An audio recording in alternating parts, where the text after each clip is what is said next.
안녕하세요. 경자입니다. 조금 전에 현대임스와 포스뱅크 1일차 청약이 끝났습니다.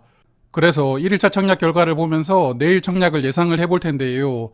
본론 들어가기 전에 먼저 오늘 청약이 끝난 우진엔텍하고 HB인베스트먼트 결과부터 정리를 하겠습니다.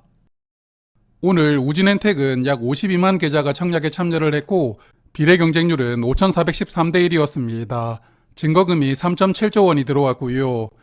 HB인베스트먼트는 약 34만 4천 계좌가 청약에 참여를 했고 비례 경쟁률은 1785대 1, 증거금은 2.5조 원이었습니다. 어제 예상했던 것보다는 조금 적게 마감이 된 것 같은데요. 아무래도 오늘도 한국장이 크게 하락하다 보니까 이런 상황이 청약에도 조금 영향을 주었던 것이 아닌가 싶습니다. 자, 그래서 균등 배정을 보면 우진엔텍은 50% 확률로 한 주를 배정받을 수가 있습니다. 두 계좌를 청약을 했다면 한 계좌만 청약에 당첨이 되는데요. 저도 많이 받았으면 좋겠습니다. 그리고 HB인베스트먼트는 2.42주이니까요. 최소 2주, 많으면 3주까지 균등 배정으로 받으시게 됩니다. 그리고 비례 배정을 살펴보면 우진엔텍은 일반 청약 한도였던 16,000주를 청약하셨다면 2.96이 되니까요. 3주를 배정받으실 것 같은데 이게 소수점이 0.96이다 보니까 나머지 수량들은 6입이 아니라 7입 이상부터 배정될 가능성도 있습니다. 하지만 일단 6입으로 말씀을 드리면 비례 배정 커트라인은 3,500주라고 생각이 되고요. 9,000주는 2주, 15,000주를 청약하셨다면 3주 배정을 예상합니다. 그리고 HB인베스트먼트는 비례 배정 커트라인이 1,200주라고 생각이 되고요. 3,000주는 2주, 5,000주를 청약하셨다면 3주 배정을 예상합니다. 그리고 일반 고객 청약 한도가 55,500주였는데요. 풀 청약을 하셨다면 31주를 배정받으시게 됩니다. 자, 그러면 두 종목 결과는 여기까지 말씀을 드리고요. 포스뱅크와 현대임스 내일 청약을 예상을 해보겠습니다. 먼저 수요 예측 결과만 간단하게 체크를 하면서 시작을 해볼 텐데요.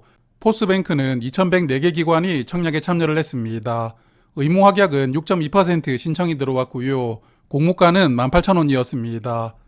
그리고 현대임스는 2,099개 기관이 청약에 참여를 했고요. 의무 확약 비율은 12%로 신청이 들어왔습니다. 그리고 공모가는 7,300원으로 결정이 되었는데요. 이번 두 종목 역시 수요 예측 결과는 좋았지만 그래도 의무 확약 신청이 10% 넘게 들어왔던 현대임스 쪽이 조금 더 좋았다고 판단해 볼 수 있겠습니다. 자, 오늘 1일차 청약 결과를 보면 포스뱅크는 약 10만 계좌가 청약에 참여를 했고요. 비례 경쟁률은 93대 1이었습니다. 그리고 현대임스는 약 21만 계좌가 청약에 참여를 했고 비례 경쟁률은 107대 1이었는데요. 청약하기 전에도 현대임스를 청약하실 분들이 많으실 것이라고 생각했는데 아니나 다를까 1일차부터 약 2배 정도 계좌 수가 차이가 났고요. 그래도 이 두 종목은 어제 두 종목보다는 1일차 청약이 조금 적게 들어온 것 같습니다. 자, 그러면 먼저 균등 배정부터 예상을 해볼 텐데 포스뱅크는 오늘 10만 계좌가 청약에 참여를 했는데요. 포스뱅크를 균등 청약만 하더라도 45만 원이 필요하기 때문에 내일 청약하는 분들이 많으실 것 같습니다. 그러므로 HB인베스트먼트보다는 약간 적은 31만 계좌 정도가 참여할 것 같고요. 그리고 현대임스는 1일차 계좌 수가 우진엔텍보다 약간 적었기 때문에 2일차도 조금 적은 50만 계좌 정도가 청약에 참여할 것이라고 예상을 해보았습니다. 그래서 포스뱅크가 저의 예상대로 31만 계좌가 참여를 하면 균등 배정은 확률로 받게 되는데요. 배정받을 확률은 60%가 됩니다. 그리고 현대임스가 저의 예상대로 50만 계좌가 참여를 하면 균등 배정은 2.18주가 되는데요. 평균적으로 2주 정도가 배정될 것 같습니다. 자, 그럼 이제 비례 청약을 말씀을 드릴 텐데 먼저 청약 단위부터 체크를 하겠습니다. 포스뱅크는 최소 청약 수량이 50주이고요. 증거금은 45만 원이 필요합니다. 그리고 일반 고객은 18,000주까지 청약을 할 수가 있고 증거금은 1억 6,200만 원입니다. 그리고 청약 단위를 보면 2,000주부터 5,000주까지는 청약 단위가 500주씩 늘어나고요. 5,000주부터 10,000주까지는 1,000주가 됩니다. 그리고 10,000주를 초과하면 청약 단위는 2,000주씩 늘어납니다.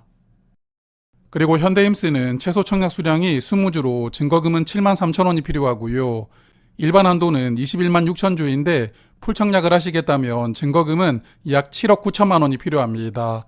그리고 청약 단위를 보면 5,000주부터 2만주까지는 청약 단위가 500주씩 늘어나고요. 2만주를 초과한다면 청약 단위는 1,000주가 됩니다. 자, 그러면 오늘도 제가 생각하는 비례청약 마지노선을 말씀을 드릴 텐데요. 어제 말씀을 드렸지만 12월에 상장했던 6종목은 시초 가격이 213% 상승해서 출발을 했습니다. 하지만 어제와 마찬가지로 조금 보수적으로 생각을 해서 예상 수익을 100%, 즉 공모가 정도 수익이 나올 것이라고 가정을 하였고요. 이자 비용은 수익의 절반 정도인 50%로 설정을 하였습니다. 그래서 포스뱅크는 이자 비용이 9,000원이고 현대힘스는 3,700원 정도 이자 비용을 사용하는 것으로 청약을 판단해 보려고 합니다. 먼저 포스뱅크부터 보면 금리 3.5% 파킹 통장으로 4일간 이자가 9,000원 정도 되려면 비례 경쟁률이 3,100대 1이 나와야 합니다. 그리고 5.5% 마이너스 통장으로 청약을 한다면 비례 경쟁률이 1,700대 1 정도 된다면 4일간 이자 비용은 9,222원이 됩니다. 그리고 현대힘스도 경쟁률 조건은 비슷한데요. 파킹 통장으로 청약을 했을 때 비례 경쟁률이 3,200대 1이라면 4일간 이자가 3,790원이 되고요. 마이너스 통장이라면 비례 경쟁률이 1,700대 1일 때 4일간 이자 비용이 3,740원입니다. 그래서 지난번 영상에서도 말씀을 드렸지만 저는 이번 두 종목은 대신 스펙 환불금으로 청약할 계획인데 파킹 통장 자금으로 청약하거든요. 그리고 1일차 결과를 보면 현대힘스 비례 경쟁률이 포스뱅크보다는 더 높을 것 같은데요. 경쟁률이 조금만 높다면 그냥 현대힘스를 청약할 생각이고요. 차이가 많이 벌어진다면 포스뱅크를 비례 청약해볼 생각하고 있습니다. 그러므로 내일 오후에 두 종목 경쟁률을 비교해보면서 최종 판단을 해봐야 될 것 같습니다. 자, 그러면 이번 두 종목 청약에서도 좋은 결과 있으시길 바라겠고요. 내일 청약이 끝나면 결과 간단하게 정리를 하고 브리핑을 드리도록 하겠습니다. 고맙습니다.